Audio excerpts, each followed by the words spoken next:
With Okay. Good morning. I'm here with one of my really good friends and mentors, Tom House. Good morning, Tom. I'm really glad you're my friend. At least I've got one, right? It's good to be here. So what are we going to do today? I think it's really important to talk to people about ground force and how baseball and golf and all rotational sports use ground force. Well, all rotational sports eventually look for exit velocity. How hard does a pitcher throw a ball? How far can a quarterback throw a football? How far can someone hit a golf ball? How far can someone hit a baseball?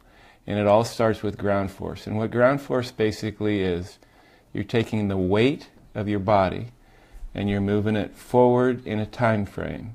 And when it stops going forward, the energy that was going forward now translates up, and it's a kinetic chain from feet to the implement. And the more efficient you are with ground force production, the easier it is to throw and hit far.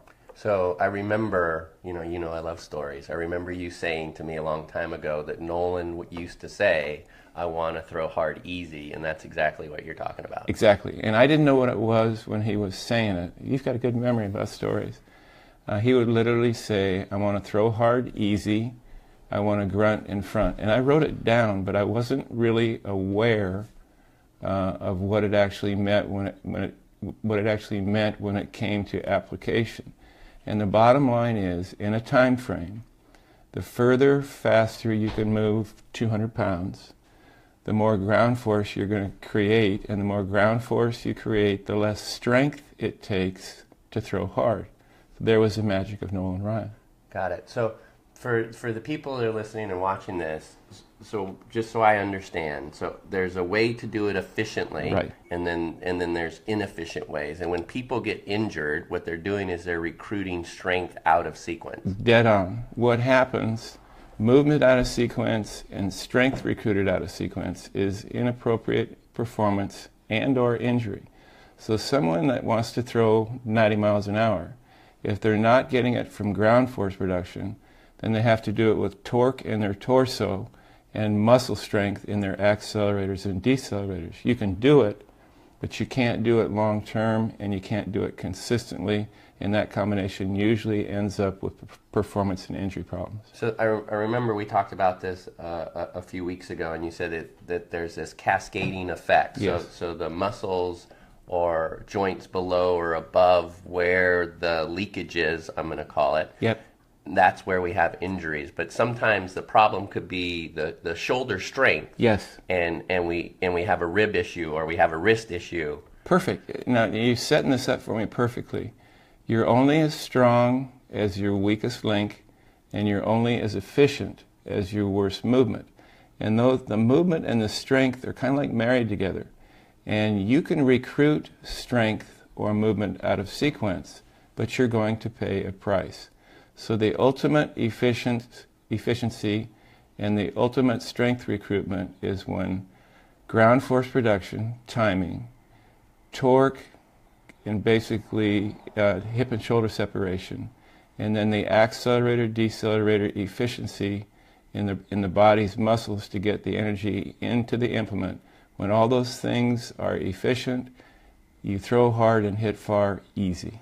That's fantastic. Now, I also know that you've worked on a new way of being able to use an iPhone so that you can show people where their inefficiencies are, and you're calling that vector management. Can we talk a little bit about that? Jason, it's brand new.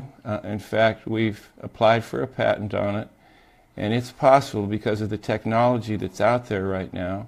With a cell phone capturing a delivery from the front and from the side, you can look at the body's various vectors, head, arms, legs, torso, and based on the quantifications and the measurables, you can tell a Little League mother how efficient her son is when he throws a baseball or swings a bat. It's pretty exciting stuff.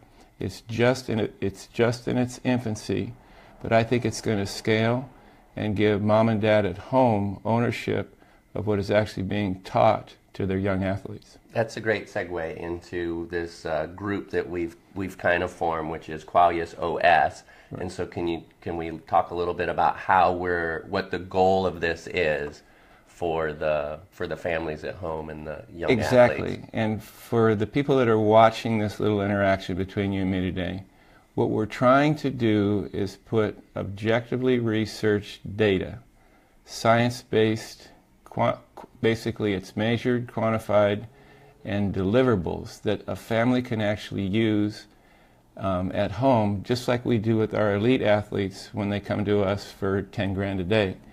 It gives them emotion analysis, it gives them a functional strength screen, it helps them with their sleep and recovery, and it helps their mental emotional learning capacities to handle stress and competition. All those things together is our Qualia OS. And if I remember correctly, what we set that up with, OS stands for Operating System. Correct. So we have a deliverable operating system that scales from youth to elite. It's pretty exciting stuff. That is fantastic. Now, we also have another project that we started, and the emphasis is on golf, and that's a project with Deepak Chopra, and we're calling that Beyond Performance.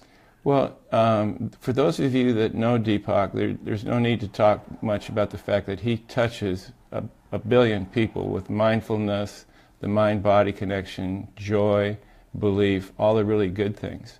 Well, what Beyond Performance is doing, it's taking all the wonderful stuff that Deepak is doing and translating into a sport called golf. And golf is our first, and we'll follow with other sports, to where Beyond Performance is literally beyond performance. It's about you.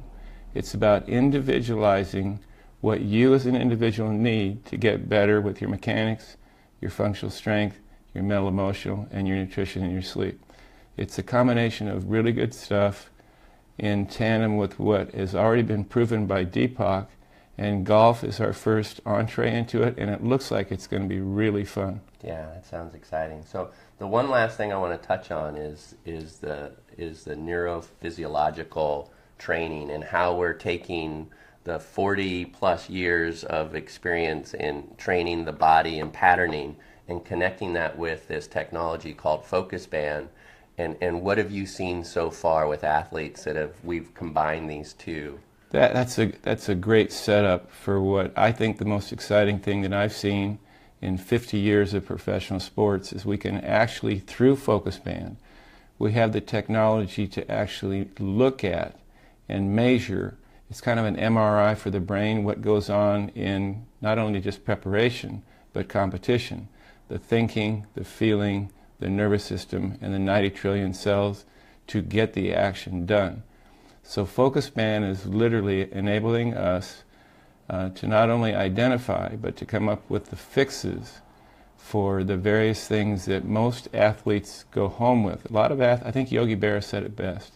90% of sports are 50% mental. We laugh at that, but it's the truth. And now for the first time in my life, I'm 70 plus years old, we can actually watch a 12-year-old or a 30-year-old superstar and see what goes on in their brain and match it up accordingly. While they're performing in real time. While they're performing in real time. You could actually have it on in a football game, a baseball game, a round of golf, and you can actually see attention and the focus on when thinking gives into feeling and when the combination gets out into the nervous system and ultimately the body's, all the cells in the body. It's pretty special when you match it up with what we know about mechanics and strength.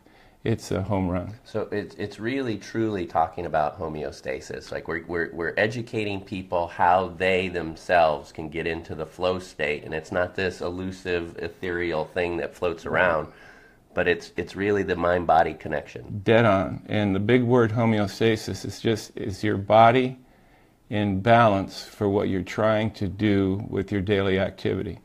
And the sad thing is most of the people on this good earth are running around in negative homeostasis.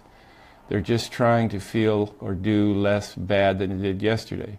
It's now possible to measure and quantify all the things that are necessary for not just you and me, but for anybody out there that accesses this technology to get your body into at least a break-even state and hopefully in a positive homeostasis, where you can hardly wait to get to the ballpark or get up to go, do whatever you're doing in your daily existence. So, that brings me to another idea, and we've worked with a couple of people that used to be athletes and now they got into the business world and no longer, playing a sport necessarily. But there's no reason why those people can't go through the exact same protocols that you run the superstars through and use the focus band technology just to improve their daily life. What we're finding out is the elite athlete and the everyday individual are the same exact quantification. The only difference between a CEO making $100 million and an elite pitcher making $100 million are the lights and the people booing them. The bottom line, human beings are human beings, and no matter what your occupation is, we can find a way to help you enhance, quote, quote, your homeostasis for a better day. So when you said booing them, it reminds me of the story of somebody I know in Boston. We tell that quick story and then we'll wrap it up. And okay. You always remember the stories. Well, okay, it's not going to hurt my feelings, but it boils down to this. Fans go to the ballpark to either cheer or boo. And whether you're at home or on the road, if you perform, you're usually cheered. If you don't perform, which I was really good at, what Jason is talking about is that I came in a playoff game against the Yankees when I was with the Red Sox and was specifically brought in to throw a curveball to get, I'll mention his name, Chris Chambliss out. And obviously I didn't get him out. He hit a home run the first curveball I threw. And it was, once we got through the stuff with the team and me and the manager and whatever, it was okay. Athletes, they know how to turn the page. But the fans of Boston, for the next 2.5 years, it boiled down to now pitching for the Sox. Don't you laugh. Now pitching for the Sox, number 29, Tom. Boo! So when you don't hear your last name for like 2.5 years, you get over your ego really quick. But true story.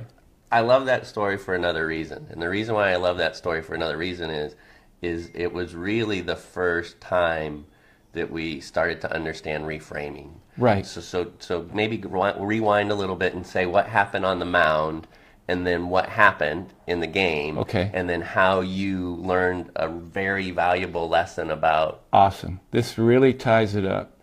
When a coach's way of teaching and an athlete or an individual's way of learning don't match up, one of them are going to have to reframe to get the job done.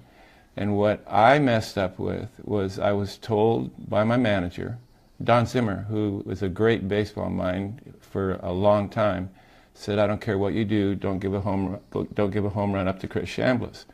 Well, he was trying to tell me in his way to make a good pitch. Well, what I didn't do was reframe, and all that stuck with me was hang a curveball. And when your 90 trillion cells can't edit good or bad, if it says don't hang a curveball, it's going to hear hang a curveball, and I did exactly what I told my cells to do. So the reframing that you're talking about is something that Focus Band allows us to see a learning style. And when the learning style of the athlete doesn't match up with the teaching style of the coach or the mom or the dad or an instructor in a class, then somebody has to reframe. And we can actually help the reframe process. That's fantastic. Well, I really enjoyed this, and my hope is that we do this on a pretty regular basis. I hope the people that are watching enjoyed it. Thanks so much, Tom. Yeah, don't be afraid to log in and ask questions. That's what we're here for. Absolutely. So if you send your question in, maybe we can answer them the next time Sure, we get together. Without a doubt. Thank you very much. Thanks, Tom. Great job today. Thanks.